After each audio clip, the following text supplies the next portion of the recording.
आज भी अगर आप बुला सकते हैं तो यहाँ के विधायक को, दीपेंद्र सिंह हुड्डा को बुला लो। रोहतक शहर में एक काम नहीं, जनता की भावना को देखते वो काम मैंने किए हैं जो आज तक किसी भी, इससे पहले मुख्यमंत्री हो या मंत्री हो किसी सरकार के भी, किसी ने इतने काम नहीं किए जो हमने काम किए। ताऊ देवीलाल की और डॉक्टर मंगल सैन जी की सरकार गठबंधन में आई थी। पहली बार वार्ड नंबर 18 में मुझे नगर पार्षद का चुनाव लड़ाया गया, मैंने जो जीता।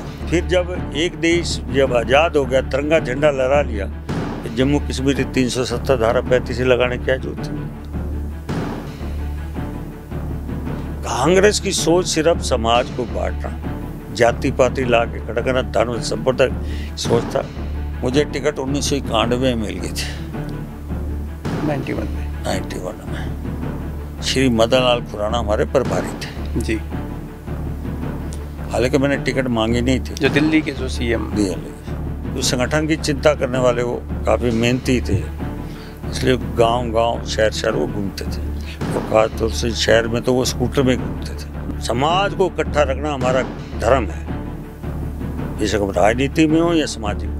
कम से कम मेरे 29,000 वोट आई हैं, जहाँ चौधरी भूपेंद्र सिंह हुड्डा का पूरा ग्राफ 2009 में था, और ज़्यादा से ज़्यादा मेरे 68,000 वोट इस रोहतक में मिले हैं। हालांकि मुझे लोग कुछ रोकते थे, भाई आप चुनाव मत लड़ो, चौधरी भूपेंद्र सिंह हुड्डा का जमाना जब्त हो जाए।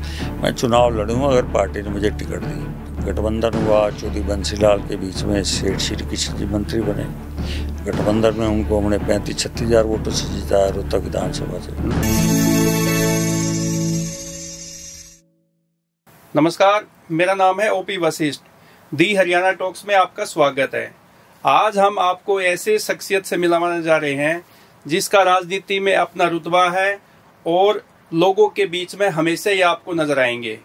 कभी लोगों की समस्या सुनते तो कभी अधिकारियों के बीच में समस्याओं का समाधान करवाते हुए। तो ये शख्स है मनीष ग्रोवर। तो आज हम मनीष ग्रोवर जी से बात करेंगे, राजनीति की बात भी करेंगे और इनके जीवन के बारे में बात करेंगे। मनीष जी, आपका हमारे स्टूडियो में स्वागत है। बहुत बहुत धन्यवाद। सबसे पहले तो आपका दी हरियाणा टॉक्स का इस लोकतंत्र के मीडिया का आपने जो स्टूडियो बनाया, तो आप सबको बहुत बहुत बधाई जी। आज आप काफ़ी बिजी शेड्यूल में से आखिरकार हम आपको समय निकलवा के ले ही आए स्टूडियो तक। तो हम आपसे बात करेंगे, राजनीति की भी करेंगे, लेकिन उससे पहले हम बात करेंगे राजनीति से पहले की। तो आप राजनीति में आने से पहले आप क्या करते थे? पहले तो ये बताइए कि जब राजनीति में नहीं थे तो उससे पहले आप क्या करते थे? मैं 1971 में मैट्रिक में था, जो विश्वकर्मा स्कूल है काठमंडी के अंदर जी, वहाँ मैं पढ़ाई कर रहा था। और उस समय देश में लोकसभा के चुनाव हो रहे थे। रोहतक, झज्जर, सोनीपत ये लोकसभा होती थी। उस समय चौधरी मुख्तार सिंह मलिक जनसंघ दीपक के निशान से चुनाव लड़े थे। हमारे महबूब नेता डॉक्टर मंगल सैन जी ने, हमारे बाबू चंद्रभान सिंगला जी, श्री मायाकी सक्सेना जी ने उस समय मुझे जिम्मेवारी दी थी बूथ की पर्ची बांटने की। उस समय पहली बार आदरणीय हमारे डॉक्टर मंगल सैन जी के आदेश पर मैंने बूथ की पर्चियां बांटी। वो मेरा बड़े भाई श्री प्रेमनाथ जी, वो पोलिंग वाले दिन पोलिंग एजेंट के रूप में बैठते थे। मेरी शुरुआत उस दिन से हुई है जी। और मैं संघ की शाखा में, जो जगदीश कॉलोनी पार्क में लगती थी, वहाँ रूटीन में मुझे शाखा में जाना का मेरा रहता था। तो 16-17 साल की एज होगी आपकी उस टाइम पे? 10वीं में था। तो आप लगा सकते हैं 16-17 साल, 18 साल। तो संघ की उसमें आप जाना शुरू कर दिया जी। तो फिर जैसे 2025 होगी, 1971 बूथ की पर्ची से लेकर आज 2025, कितना साल लगा लो। एक ही विचार, एक ही पार्टी, उसी स्थान में आज मैं सेवा कर रहा हूँ। तो आप तो बिल्कुल एक साधारण से परिवार से रहे हैं, क्योंकि आपका परिवार तो बहुत सिंपल सा ही परिवार रहा है। और तो आप जैसे 10वीं कक्षा के बाद आपके ऊपर प्रेशर भी आया होगा कि भाई परिवार का पालन पोषण कैसे करना है, क्योंकि एक हर एक परिवार जो है उम्मीद तो करता ही है बेटे से कि भाई वो कहीं अच्छी पढ़ाई करके कहीं जॉब लग जाए या कोई अपना काम धंधा करे। तो आपने कोई काम भी शुरू किया उसके बाद? नहीं, मैं पढ़ाई के साथ साथ जब विश्वकर्मा स्कूल से निकलते थे हम, घर के लिए चूल्हा जलाने के लिए हमें साधनों की जरूरत पड़ती थी जो हमारे पास नहीं होती थी। हम जैसे स्कूल से छुट्टी हुई, लक्कड़ जो काट मंडी में ट्रक आते थे वो मैं उतारता था। वो लक्कड़ उठाने के बाद जो मजदूरी मिलती थी वो मजदूरी आप भी सुन के हैरान है, पैसे नहीं मिलते। जो बरूदा होता था उसका छिलका, जो छिलका रंधे के बाद जो मिलता है वो लेके आता था, जो घर में रोटी सब्जी बनाने के लिए हमारे पास, उससे हम चलाते थे। पिताजी अनाज मंडी में गुप्ता डम सप्लाई कंपनी, वहाँ पर मजदूरी करते थे। इसलिए चारों भाई हैं, चारों भाई हम उस टाइम मजदूरी के रूप में अपने परिवार का, हम माता पिताजी के साथ मतलब अपनी अपनी भूमिका निभा रहे थे, जो जैसा भी निभा रहे थे। मैट्रिक के बाद अपने को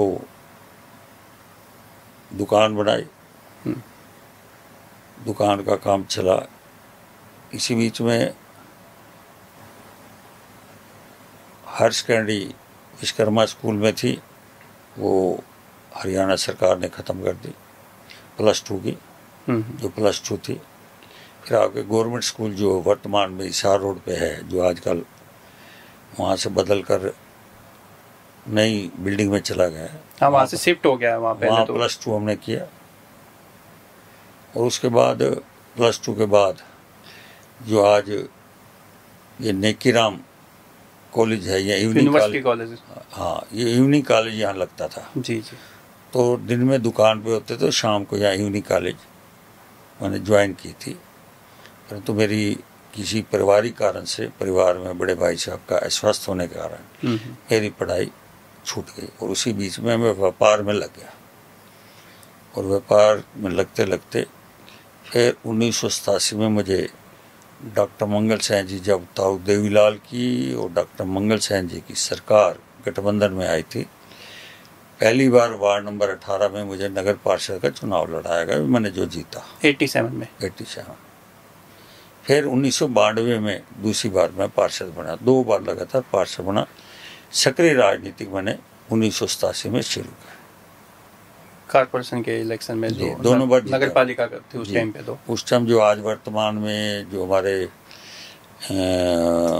डिम्पल जैन जहाँ से जीती है, वहाँ से गुलशन प्राणी के पिताजी वो चुनाव लड़े थे मेरे सामने, दोनों बार मैंने उनको हराया था जी।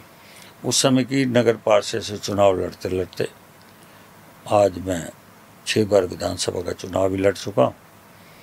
और संगठन में भी काफ़ी जिम्मेवारी मुझे मिली है, बूथ स्तर से लेकर मंडल के महामंत्री से लेकर प्रदेश के महामंत्री तक मुझे जिम्मेवारी मिली है। और सरकार भी आई, सरकार में मुझे विधायक भी था रोहतक से, और मुझे माननीय मनोहर जी की सरकार में मुझे कोऑपरेटिव मंत्रालय के बीच में मुझे जिम्मेवारी भी दी गई। तो जब आपको पहली बार जो टिकट मिला विधानसभा का, वो कौन से साल में मिला और वो किन की सिफारिश से मिला? क्योंकि संगठन में तो देखो कोई ना कोई यूं तो कहता ही है कि भाई मनीष जी को टिकट दे दीजिए, क्योंकि उस टाइम पर इतना ज़्यादा नहीं था, चुनाव लड़ने वाले लोग कम होते थे।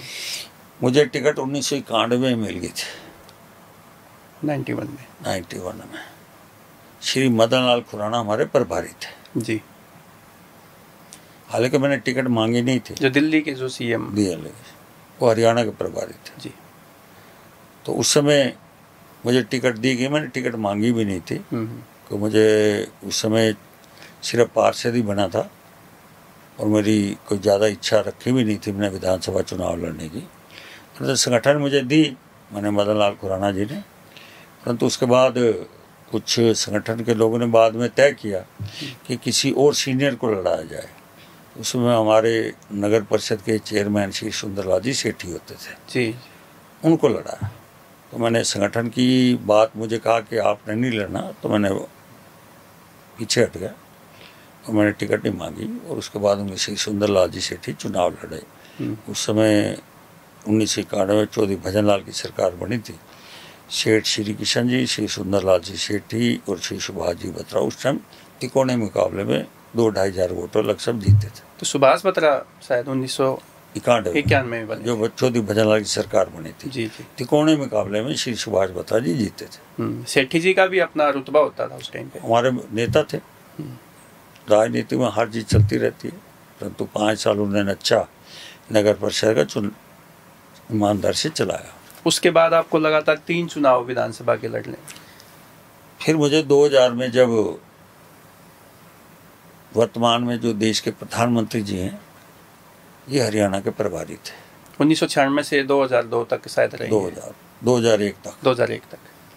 तो 2000 का चुनाव श्री ओम प्रकाश जी चौटाला और भारतीय जनता पार्टी गठबंधन में मुझे रोहतक से लड़ाया गया। और हमारे श्री नरेंद्र मोदी प्रभारी थे और हमारे वर्तमान के पूर्व केंद्रीय मंत्री श्री मनोहर लाल जी उस टाइम संगठन महामंत्री थे। तो तभी मात्र में श्री शादीलाल जी बत्रा मेरे सामने थे। 2700 वोटों के करीब में चुनाव हारा था। बहुत कम ही मार्जिन था। पहला चुनाव। उसके बाद फिर अगला 2005 में 2005 लड़े, 2009 लड़े। चौधरी भूपेंद्र सिंह हुड्डा का वर्चस्व था, परंतु अगर मेरे 6 चुनाव विधानसभा लड़े हैं, मेरी लड़ाई चौधरी भूपेंद्र सिंह हुड्डा से ही रही है, तो कम से कम मेरे 29,000 वोट आई हैं। जहाँ चौधरी भूपेंद्र सिंह हुड्डा का पूरा ग्राफ 2029 में 2009 में था। और ज़्यादा से ज़्यादा मेरे 68,000 वोट इस रोहतक में मिले हैं मुझे। रोहतक ने मुझे प्यार दिया। मतलब उस टाइम पे तो भूपेंद्र सिंह हुड्डा पीक पे थे, जब सेकंड परंतु टाइम था। हालांकि मुझे लोग कुछ रोकते थे, भाई आप चुनाव मत लड़ो, चौधरी भूपेंद्र सिंह हुड्डा का जहाँ बच्चा जमानत जब्त हो गई। मैं चुनाव लड़ूंगा अगर पार्टी ने मुझे टिकट दी। तो मुझे 6 बार पार्टी ने टिकट दी। तो आपको कैसा लगा जब जो रोहतक विधानसभा डॉक्टर मंगल सेन जहाँ से 7 बार विधानसभा में पहुँचे और डिप्टी सीएम भी बने वो गठबंधन सरकार में, तो उनकी विरासत को आप संभाल रहे हैं, ऐसा कह सकते हैं? नहीं सर, हमारे महबूब नेता थे डॉक्टर मंगल सेन जी। छोटी उम्र में चले गए, 7 बार विधायक बने, मात्र 63 साल की उम्र में गए वो। उसके बाद बीच में गैप आया, गठबंधन हुआ। चौधरी बंसीलाल के बीच में सेठ श्री किशन जी मंत्री बने। गठबंधन में उनको हमने 35-36 हजार वोटों से जीताया रोहतक विधानसभा से। श्री सुंदरलाल जी सेठी चुनाव लड़े। उस बीच में 2 के गैप के बाद मुझे फिर पार्टी ने मुझे जिम्मेवारी दी काम चुनाव लड़ने। तो जब आपका एक जो सुनहरा अवसर है वो 2014 में मिला आपको? 2014 में मुझे सरकार में जिम्मेवारी दी गई और मैंने रोहतक की जनता की भावना देखते हुए 2014 में 5 साल में जो रोहतक की जनता ने शायद इतना आकलन भी नहीं किया होगा भाई इतना काम कर सकें, क्योंकि यहाँ जिन्होंने मुख्यमंत्री देखा और मैं एक विधायक हूँ, उसके बाद भी मैंने उनकी जनता की भावना को देखते वो काम मैंने किए हैं जो आज तक किसी भी इससे पहले मुख्यमंत्री हो या मंत्री हो किसी सरकार के भी किसी ने इतने काम नहीं किए जो हमने काम किए 5 साल। ऐसा कहते थे कि रोहतक में तो भूपेंद्र सिंह हुड्डा का गढ़ है, कोई जीत ही नहीं सकता। ऐसे गढ़ किसी का नहीं होता, गढ़ जनता का प्यार स्नेह है, जिसको जनता उठा ले। यही चौधरी भूपेंद्र सिंह हुड्डा थे, कलोई से कई बार हारे, कृष्णमूर्ति हुड्डा से हारे, श्री किशन हुड्डा से हारे, हरिचंद हुड्डा से भी हारे, कईयों से, श्री किशन हुड्डा से भी हारे, पहले लोकदल से हारे हैं, कृष्णमूर्ति हुड्डा कांग्रेस से हारे हैं, हरिचंद हुड्डा से भी हारे हैं, कई चुनाव इस परिवार ने हारे। तो समय की बात है, समय में राजनीति की करवट बदले। तो जब भूपेंद्र सिंह हुड्डा 10 साल सीएम रहे तो रोहतक में क्या विकास कार्य हुए उस टाइम पे?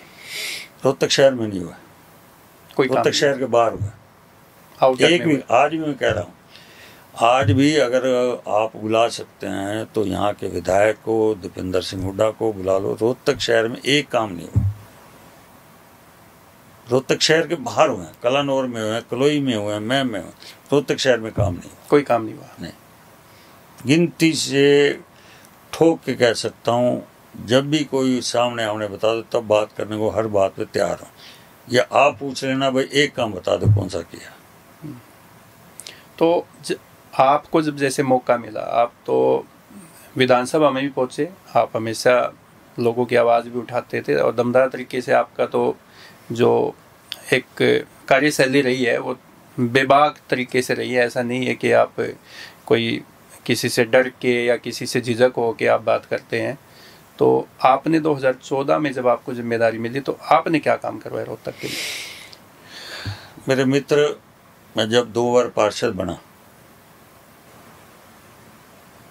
हर गली और कोने के ऊपर कूड़े के ढेर नजर आते थे। नगर परिषद की आर्थिक स्थिति भी अच्छी नहीं होती थी, तो उस समय बड़ी चिंता होती थी भाई शहर के हर कोने पे गंदगी के ढेर हैं। जब मुझे ये जिम्मेवारी दी गई और रोहतक की जनता ने मुझे प्यार और स्नेह दिया, तब मैंने कहा कि मुझे हर मोड़ पे जो कूड़ा पड़ा है ये कूड़ा उठाना है। अगर आपका, क्योंकि रोहतक से आप लंबे समय से जुड़े हुए हैं, अगर बीबी बत्रा जी जो विधायक हैं और आप इरिगेशन के दफ्तर के कोने पे आ जाए, मात्र 200-250 मीटर का उनका दफ्तर घर होगा, वहाँ ट्रालियों के कूड़े नजर आते थे। मैंने देखे। ऐसे ही चौधरी भूपेंद्र सिंह हुड्डा के सामने जहाँ महात्मा गांधी जी का डी पार्क स्टैचू है, वहाँ भी कूड़े के गंदगी की ढेर नजर आता। जब जैसे जिम्मेवारी मुझे मिली गई तो श्री अमित अग्रवाल जी यहाँ के उपायुक्त से, तो उनके सामने मैंने पहली मीटिंग में कहा, दिशा मुझे उस समय नगर निगम नई बनी थी, मैं कहा मुझे वार्ड में 20 वार्ड गाड़ियाँ चाहिए जो घर से कूड़ा उठाने वाली।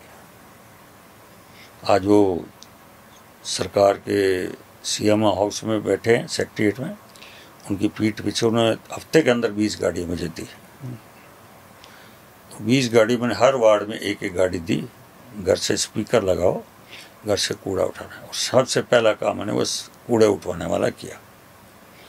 अगर उस 5 साल का दौर आप कूड़े वाला आकलन कर लें, हालांकि 2014 से पहले कभी भी स्वच्छता पर नंबर नहीं लगते थे देश भर में, रैंकिंग नहीं होता था उसमें। नहीं, जब से मोदी जी सरकार में आए केंद्र में, हर शहरों के नंबर लगने लगे रैंकिंग। 67 और 64 शहर देश के हैं। मेरा जब पहली बार रैंकिंग आया उस टाइम मेरा 219 के करीब नंबर देश में आया, और हरियाणा में नंबर 2 पे आया। नंबर 1 पे करनाल था, नंबर 2 पे रोहतक था। मैंने कहा इसको मैंने इंदौर के बराबर लेके जाना है सफाई के नाम से। आपने भी अपने कैमरे लगाए होंगे, 24 घंटे कूड़ा उठता था, बेशक सर्दी हो, गर्मी हो, तूफान हो, कुछ भी हो, 24 घंटे कूड़ा 5 साल उठा। और उस समय जब 2019 में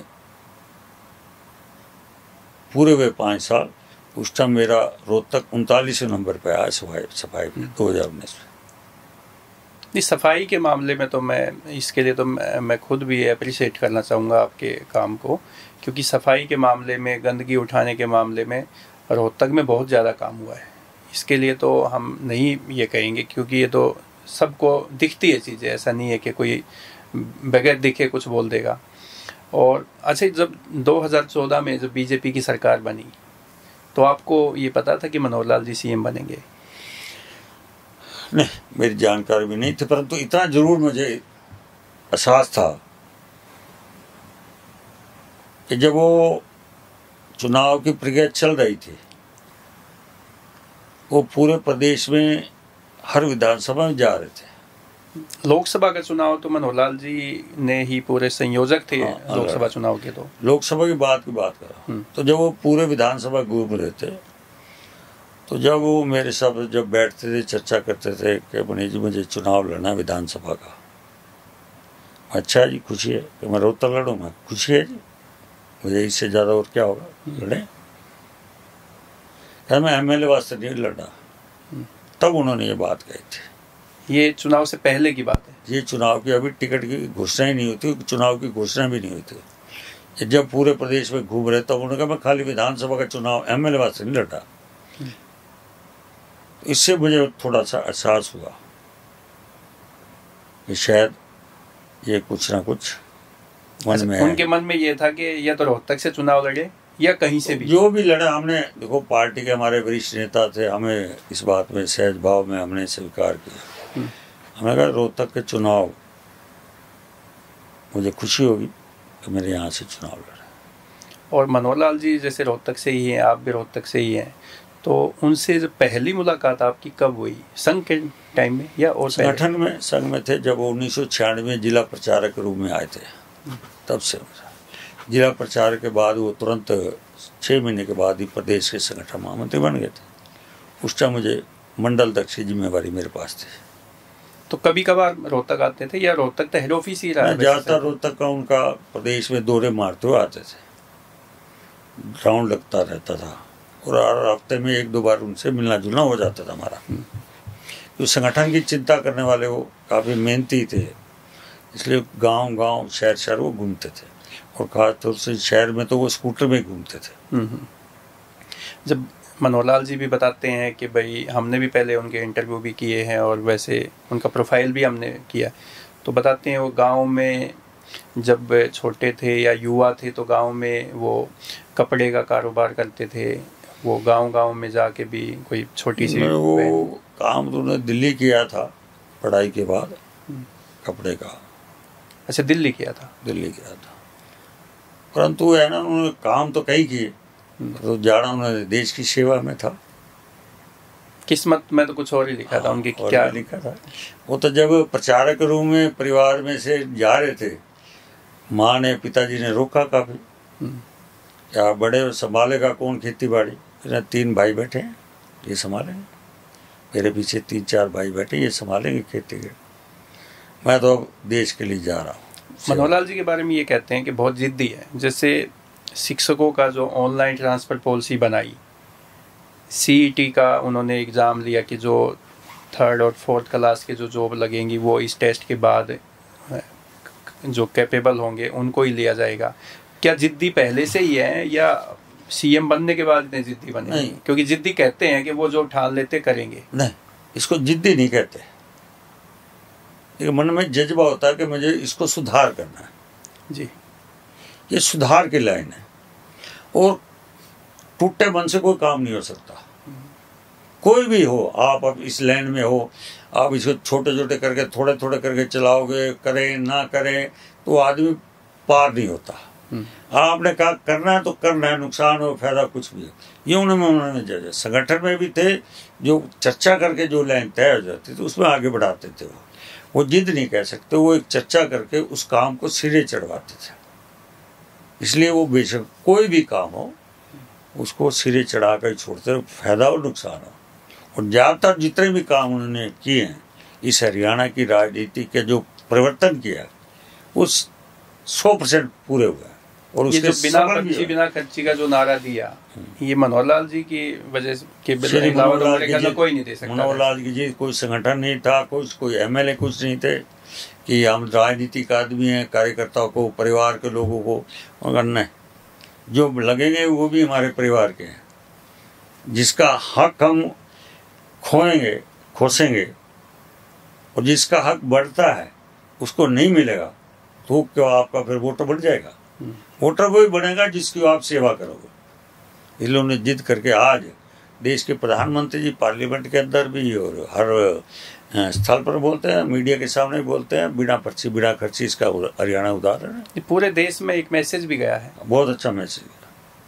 और अभी जैसे हम 2014 के बाद एकदम से बाद आते हैं 2016 में जाट एजिटेशन हुआ, उसमें कई जगह पे ऐसी घटनाएं भी हुई कि जो नहीं होनी चाहिए थे हरियाणा के लिए।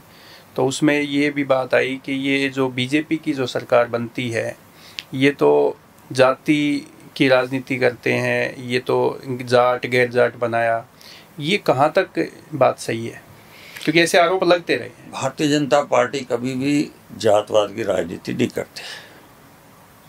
भारतीय जनता पार्टी का इतिहास निकालें देश और प्रदेश का पुराना भी, वो सबको साथ लेके चलती है।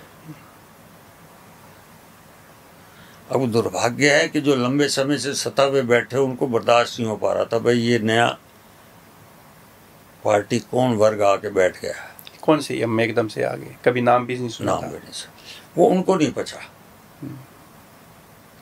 आज भी भारतीय जनता पार्टी, अगर मैं पुराने इतिहास में जाऊं, जनसंघ में जब देश आजाद हो गया, आजादी के बाद धर्म के हिसाब से बंटवारा हो गया,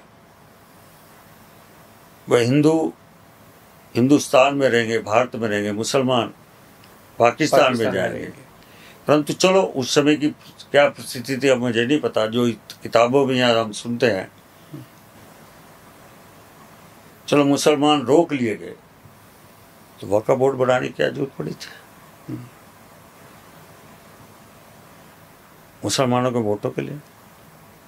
ऐसा भी तो कहते हैं ना कि भारत तो धर्मनिरपेक्ष राज्य है। नहीं, धर्मनिरपेक्ष मैं उस समय की बात कर रहा हूँ, धर्मनिरपेक्ष है, मैं ये नहीं कह रहा, संविधान बनने से पहले की बात कर रहा हूँ। मैं संविधान जब इससे पहले बंटवारा हो गया, बंटवारे के बाद उस समय के जिन नेताओं ने तय किया वह मुसलमान उधर जाएंगे, हिंदू इधर रहेंगे, ये तो रोकने के बाद किया ना जी बात, उसको बात की, फिर वक्फ बोर्ड बना दिया आपने, फिर जब एक देश जब आजाद हो गया, तिरंगा झंडा लहरा लिया, फिर जम्मू कश्मीर 370 धारा 35 लगाने की क्या जरूरत थी?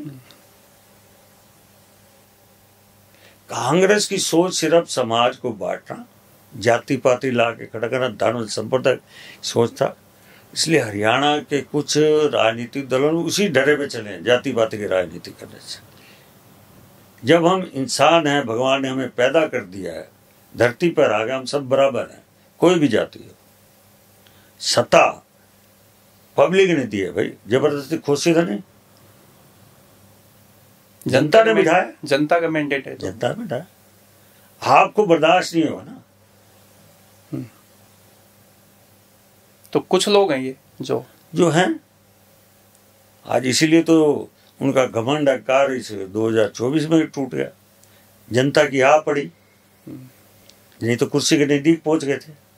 जनता के साथ आपने विश्वासघात किया, जनता के घर फूके, जनता की फैक्ट्रियां फूकी, समाज में तोड़ने की कोशिश करी आप, इसलिए आज आ पड़ी और आज कुर्सी के नजदीक जाते जाते बाहर आ गए वापस।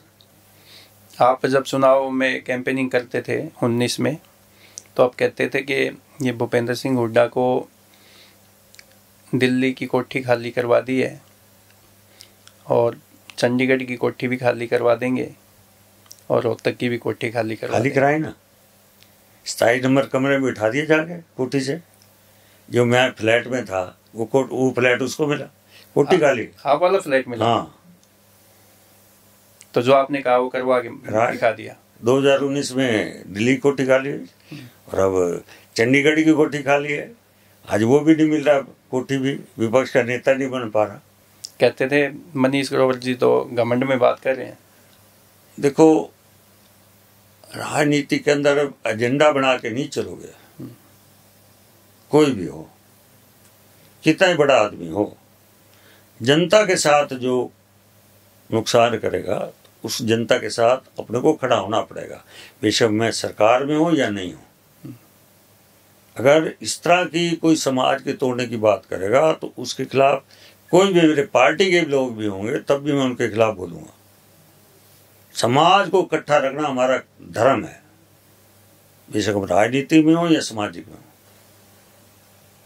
जब भूपेंद्र हुड्डा सीएम होते थे 10 साल, तो आप रोहतक के विकास कार्यों के लिए, लोगों की, जनता की कामों के लिए जाते थे उनके पास? नहीं, मैं कभी नहीं। मैं 10 साल कभी उनका एक बार गया, वो भी उसके घर के अंदर गया हूँ, प्रदर्शन करके गया हूँ।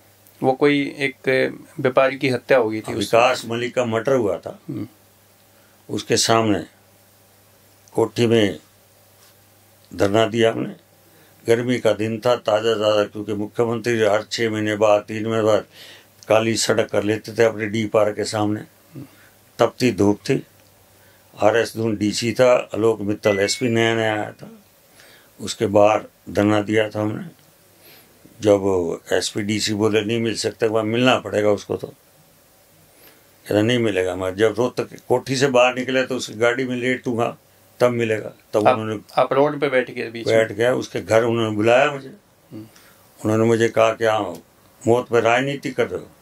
मैं कहा वो दिन भूल गए जब भवानी स्टैंड पे जब चौटाला की सरकार में मैं और इकट्ठे धनबेशक गठबंधन पे थे, जब बंसल का मर्डर हुआ था, तब क्यों बैठे थे आप? उससे मौत की राजनीति नहीं करे। आज मैं मौत की राजनीति करने आया, आपको जगाने आया। वो नशा जो आपको चढ़ा हुआ वो नशा उतारने आया हूँ। आपका रोहतक है, रोहतक आपने, रोहतक की जनता ने आपसे प्यार किया है। मुख्यमंत्री रोहतक जनता मर्डर हुआ, उसका आप अभी तक कुछ कर भी नहीं, परिवार के साथ भी सहानुभूति नहीं दिखा रहे। आप जैसे जनता के जैसे काम करवाते हैं, बेशक आज आप विधानसभा में नहीं है, जनप्रतिनिधि नहीं है, लेकिन आज भी रोहतक के लोग नहीं, आसपास के जिलों के लोग भी आपके पास आते हैं, अपने काम करवाते हैं। और ये आप कहते हैं लोग कि ये मनोहर लाल जी का जो है वो ताकत है, वो मनीष जी को आशीर्वाद है, या ये जनता की ताकत है? आप इसे क्या मानते हो? देखो, मैंने कहा मेरे जीवन का इस 70 साल की उम्र में 52 साल मैंने संगठन को हो गई है, और अभी भी शरीर मेरा काम कर रहा है। मुझे माने मनोहर लाल जी हो, श्री नायब सैनी जी हो, संगठन के लोग हो, एक संगठन का कार्यकर्ता नाते मुझे ये काम देते हैं। इसलिए मेरे प्रदेश के हों, देश के लोग अगर मेरे पास आएंगे और मेरे पास अगर मेरा काम करने की शरीर काम कर रहा है तो मैं उनकी पूरी करता हूँ। अपनी तरफ से कोशिश करता हूँ कि सबके काम हो जाए, परंतु राजनीति में सबके काम होते हैं नहीं होते, अपनी पूरी तरह से उनको प्रसन्न करके भेजता हूँ। मतलब जनता का जो भी काम है आप प्रयास करते हो, अपनी तरफ उनमें से कुछ होते हैं, कुछ नहीं होने के नहीं हो, उसके लिए तो आप भी क्या कर सकते हैं जी। और जैसे 2019 की जो ये 24 का जो चुनाव हुआ, उसमें कहते थे कि भाई मनीष जी की तो आपकी बार टिकट नहीं मिलेगी। कोई कहता था कि मनीष जी के अलावा कोई टिकट यहाँ से चुनाव जीत ही नहीं सकता। तो क्या अब की बार आपने जैसे एक बार मना भी किया था कि भाई मैं चुनाव नहीं लड़ना चाहता और ना ही मेरे परिवार से लड़ना चाहेगा, उसके बाद फिर जो आपको टिकट मिली तो क्या संगठन ने आपको जिम्मेदारी दी है? देश की राजनीति का अगर आप इतिहास निकालो, कोई भी राजनीतिक कार्यकर्ता ये अपने मुख से नहीं कह सकता मैं चुनाव नहीं लड़ूंगा। आपने तो कहा था। मैंने कहा, आपके माध्यम से कहा, और उजाले के ऊपर से मुझे फोन भी आया, आपने क्यों ये स्टेप लिया? मैं कहा जी मैं जो स्टेप लिया है, मैं अब संगठन का काम करूंगा और मुझे संगठन समझे। चौधरी भूपेंद्र सिंह हुड्डा के हराने का काम करूंगा पूरे प्रदेश में घूमने के लिए। मैंने इस एंगल से कहा। यही स्टेटमेंट थी आपकी मेरी? इसलिए मैंने, नहीं तो प्रदेश के अंदर या देश के अंदर कोई पॉलिटिकल कार्यकर्ता चुनाव लड़ने वाला नहीं कह सकता। टिकट के लिए तो लोग मारा मारी करते हैं। मैंने कहा होगा, मेरा और तरह का सब, मैं 6 चुनाव लड़ेगा। मैं आज कह सकता हूँ मैं कभी भी केंद्रीय कार्यालय में टिकट मांगने नहीं गया। मैं संगठन का और जनता के बीच में रहना, और जनता ने मुझे इतना प्यार मिला हुआ है, संगठन का आशीर्वाद और जनता का प्यार ये रहेगा। और मैंने आज भी कहा है पार्टी के ऊपर के लोगों को, मैं चुनाव नहीं लड़ूंगा, अगर संगठन की जिम्मेवारी मुझे दोगे मैं सेवा करने को तैयार। अपने भाई है हिमांशु, परिवार में से वो कहते हैं कि भाई जैसे कोई भी बाप अगर पावर में है तो उनके जो बेटे हैं बेटियां हैं उनमें एक अलग उनका लाइफस्टाइल हो जाता है, घमंड हो जाता है।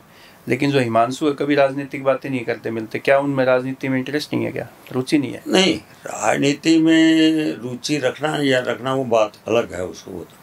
परंतु मैंने कहा जो वर्तमान में देश की राजनीति का सिस्टम होता है, वे अपने बच्चों को बढ़ाना, वो मेरे में नहीं है। वो संगठन की अगर कोई जिम्मेवारी पार्टी देती है तो करेगा। चुनाव की दृष्टि में पार्टी जिसको और वर्कर को लड़ाएगी तो हम उसके साथ, मेरा बेटा भी और मैं भी मिलकर उसको आगे हम उसका काम करेंगे। वर्तमान में अपनी कोई इच्छा नहीं है बेटे को राजनीति में चुनाव में लड़ाना। हाँ, संगठन को काम देता है, उसकी संगठन का धन्यवाद करें। आप जैसे पीछे मनमोहन गोयल जी कहते थे कि भाई मैं मेयर हूँ लेकिन मेरी चलती नहीं, हालांकि उन्होंने कभी आपका नाम नहीं लिया सार्वजनिक रूप से कि भाई मनीष जी की चलती है या मनीष जी नहीं चलने देते, लेकिन वो कहते थे मेरी चलती नहीं। यही बात राम अवतार वाल्मीकि ने भी एक बार कहा, अब हालांकि अब नहीं कह रहे हो, तो ये कहाँ तक कि आप कोई हस्तक्षेप करते हैं उनके काम में? श्री ओपी जी, आप यहाँ 3 लोग बैठे हो, आप इस चैनल को चला रहे हो जी। अब इस चैनल में चलाने में आप में गट्स हैं और भाई में गट्स नहीं है चलाने में, इसकी जिम्मेवारी किसकी होगी? तो ओपी की होगी? नहीं, खुद उस बंदे की है जिसकी। अब जब चेयर है जनता ने बिठा दिया, जनता ने चेयर में बिठा दिया, तो कलम किसे चलानी है? मनीष ग्रोवर की पेन में शाही है, चलाने की पावर नहीं है। चलाने की पावर उस चेयर में है, जनता ने बना रखा है उनको। अब कोई हो, श्री रामतार जी हो, श्री मनमोहन गोयल जी हो, ये कह देना कि मैं इस बात पर सहमत नहीं हूँ, ये कमजोरी वाली बात करता है कोई भी हो। आपने कई बार पार्टी के मंचों पे कहा है कि भाई चलाने नहीं चलती, जब पावर दे दी जनता ने, जब संविधान में उनको एक मनोनीत बिठा दिया चेयर पे, तो फिर तो कौन चलाएगा? उनको चलाने। अगर उनको अपने रूल भी ना पता हो, बाई लॉज भी ना पता हो, तो उसमें मनीष ग्रोवर क्या करेगा? हम भी 2 बार पार्षद बने, उस टाइम भी चलाई हमने। अब वो दौर था, खूब चलाई हमने। अपने 10 साल में मैंने इतने काम करवाए हैं। चलाने वाला चाहिए। ये कह रहे हैं मेरी चलती नहीं है, तो मैं मतलब एक कमजोर आदमी की बात है। हाँ, ये कमजोर है। चलाने वाला चाहिए, चलाने में अपने नॉलेज होनी चाहिए, गट्स होने चाहिए। जिसके साथ जनता है, चला तो जनता चलाती है, वैसे ताकत तो जनता देती है। जनता देती है। और अभी जैसे हमेशा, जैसे हम कई बार बैठते हैं, विपक्ष भी कई बार बोलता है कि आप हैं या मनोहर लाल जी हैं, ये जाट विरोधी है, ऐसे आरोप लगाते हैं आप पे, ये कितनी सच्चाई है? मैंने कहा जी, अगर सरकार से अलग से बात करा देता हूँ आपको। मेरी विचारों की एक संस्था है जो डॉक्टर मंगल सेन जी ने 1971 में उसकी नींव रखी थी, श्री लालनाथ हिंदू कॉलेज जी। संस्था भी है उनकी, अपनी मैनेजमेंट है उसका। मैं भी जी सक्रिय कार्यकर्ता। 2014-2019 का दौर विधानसभा की सरकार हमारी है। वहाँ हमने लेक्चरर, क्लरिकल स्टाफ रखा है। उसकी एक बार डाटा निकाला है। पंजाबी समाज की संस्था होने के बाद 10 समाज के, अदर समाज के लोग, और ज्यादातर 90% जाट समाज के लोग। पता है मेरे को। अगर मैं वहां रख सकता हूं तो यहाँ मैंने कहा कि जाति पाति की राजनीति जो करता है वो सारी उम्र कामयाब नहीं हो सकता।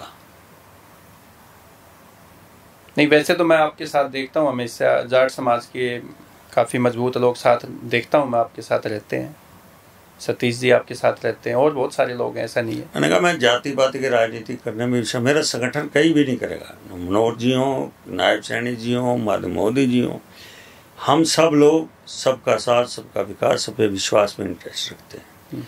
एक जाति की राजनीति जो करेगा वो सफल नहीं हो पाएगा। तो आखिरी सवाल हम आपसे ये करेंगे कि 2019 में, तो 5 साल पहले की बात है, 2024 में जो आपका चुनाव था, वो पूरे हरियाणा में ऐसा लहर बता रहे थे कि भाई कांग्रेस की सरकार आ जाएगी। सब आपके पार्टी के लोग भी मानते थे, सब लोग मानते थे, और इसके बावजूद आपने यहाँ से चुनाव लड़ा और मामूली से अंतर से आप चुनाव हार गए। तो हार का एक जो 3 कारण जो है वो कौन कौन से जिसे आप मानते हो कि ये हार हुई है मेरी? पहली बात तो अब आकलन आप कर रहे थे प्रदेश की राजनीति का जी। परंतु मेरी कोई नेचर वो टाइप की है, जहाँ भी कोई चीज का ओपिनियन लेनी हो, बेशक वो नगर पालिका के चुनाव हो, पार्लियामेंट के चुनाव हो, विधानसभा कोई भी चुनाव हो, तो उसकी नेचर है मैं रात को 12-1-2 बजे तक पूरे प्रदेश में अपना बटन घुमाता हूँ। इस बार का जो 5 तारीख को पोलिंग हुई जी, 5 तारीख को मैं रात को सो गया, 6 तारीख को मैंने अपने सब जगह अपने मोबाइल से बात करने के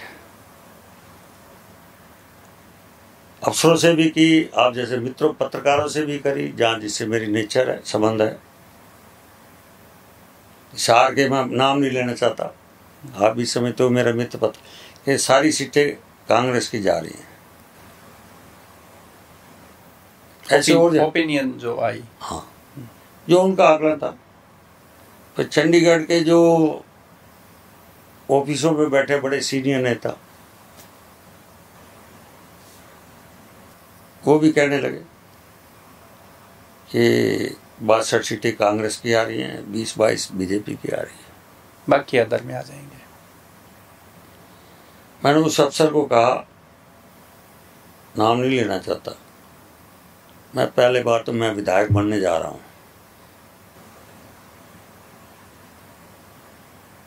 आप बनने जा रहे हो? मैं क्यों चौंक क्यों गया भाई? कहते कैसे? मैं कहा पार्टी ने मुझे मात्र 14 दिन दिए हैं। 14 दिन में मेरे पास 24 घंटे में इतने कार्यक्रम आ रहे हैं, मैं 24 घंटे भी पूरा करूं तब भी पूरे नहीं हो पाएंगे। अगर यहाँ कांग्रेस की चौधरी भूपेंद्र हुड्डा की सरकार बनी है तो मुझे लोग बुलाएंगे नहीं, मेरे 25-30 हजार वोटों पे छोड़ देंगे मुझे लाकर। और लोगों का प्यार और स्नेह इतना मिल रहा है मुझे, इसलिए रोहतक जीत रहा हूँ और 52 सीटों में भारतीय जनता पार्टी की सरकार बन रही है। भविष्यवाणी कर दी थी पहले, और तीसरी बार तू अफसर बैठेगा इसी सीट पे, ये भी बोल दिया था। बोल दिया। हालांकि यहाँ पैर लगा गया था, हाथ लगा गया था, इसलिए मैंने जान के उसको कहा था मिलन होटल में।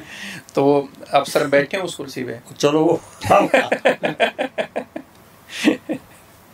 जब रिजल्ट आया तो मैंने कहा क्या हुआ? जब रोहतक की जनता मुझे प्यार दे रही है तो हरियाणा में सरकार क्यों नहीं आ रही? रोहतक तो जब एक गढ़ हो गया, जैसे आप कहते हैं भूपेंद्र सिंह हुड्डा का, वो लोग कहते हैं, उसके बाद भी पूरा हफ्ता लगातार पूरा कुंबा रोहतक आके लास्ट दिनों की बस आके डी पार में रुकी। जो यात्रा निकली थी इनकी, न्याय यात्रा कौन सी थी इनकी हरियाणा में जी, पूरी बस निकली थी। रोहतक शहर में आके पूरा कुंबा बैठ गया था। सब पूंजीपतियों को, बड़े लोगों को, जिनको धमकाया, उसके बाद भी मात्र 1,002 वोटों से मैं 14 राउंड में तो सिर्फ 2 वोटों में था। हाँ, केवल 2 वोटों का था।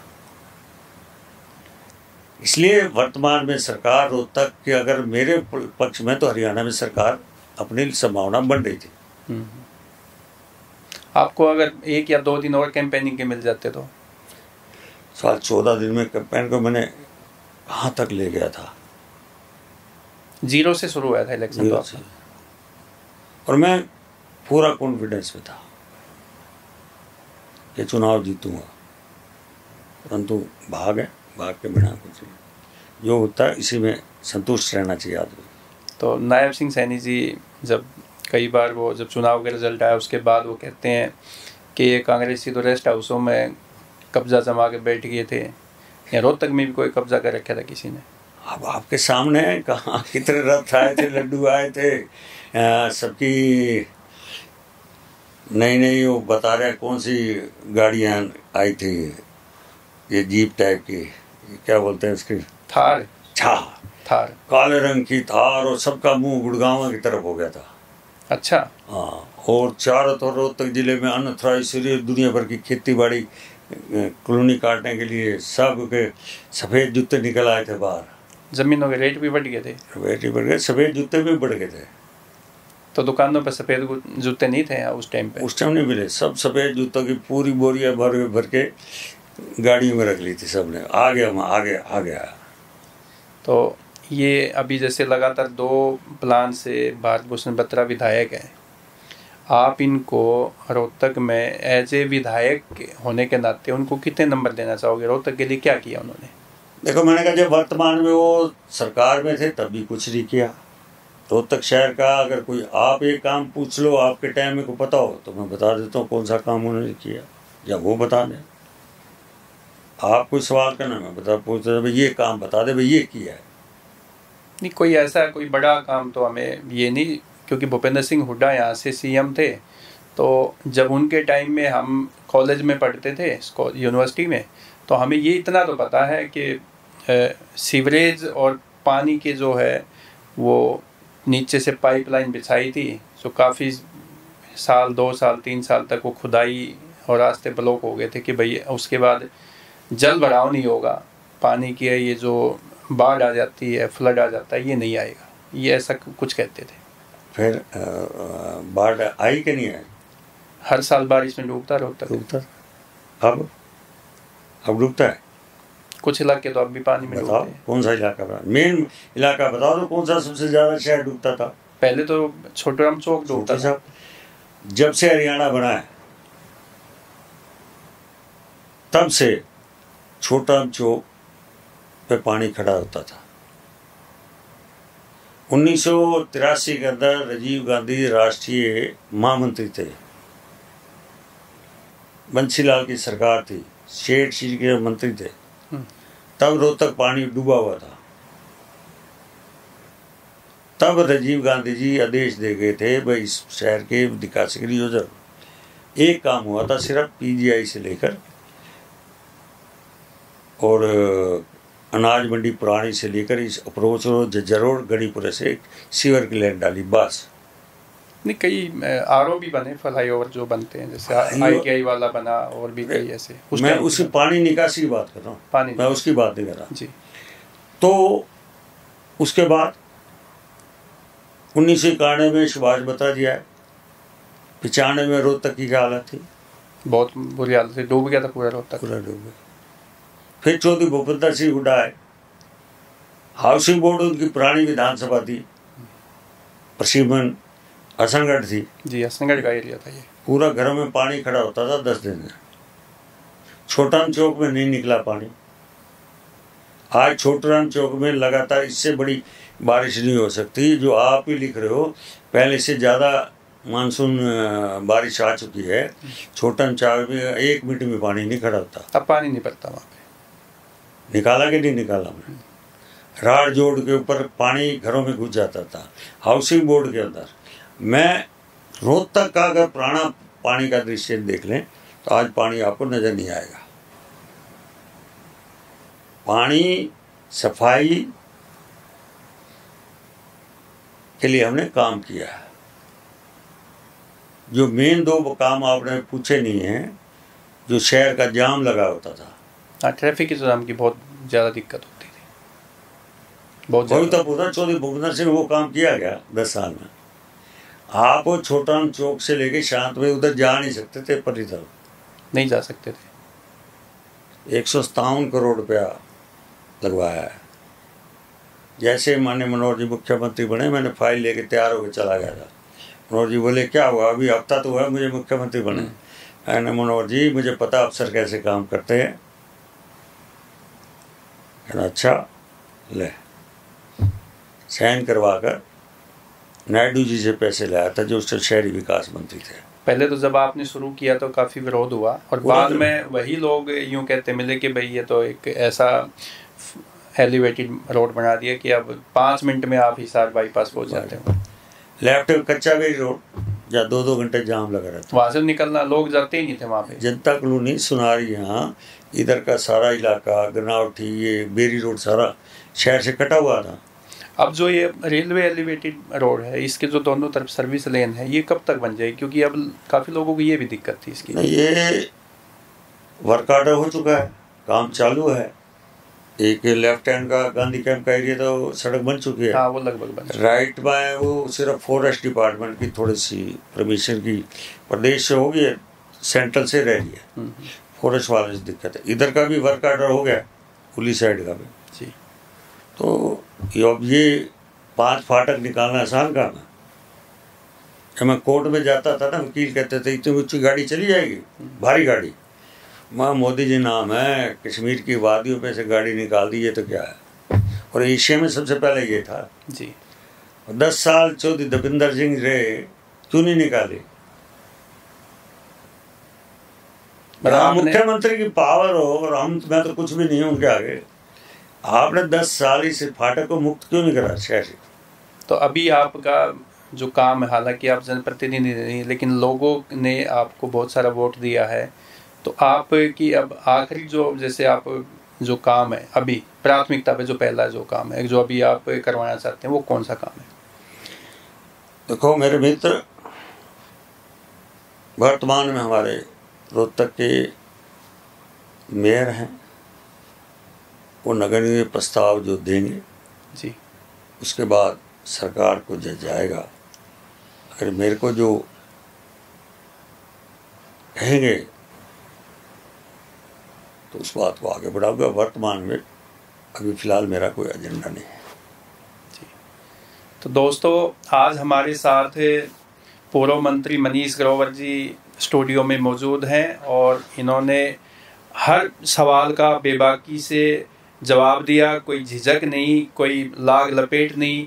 तो आपको ये हमारा जो पॉडकास्ट है ये कैसा लगा, आप हमें कमेंट करके ज़रूर बताएं। और मनीष जी ने जो एक एक सवाल का बहुत ही सुलझे हुए और एक ऐसे बेबाकी से जो जवाब दिए हैं, उसके बारे में भी आप क्या कहना चाहेंगे?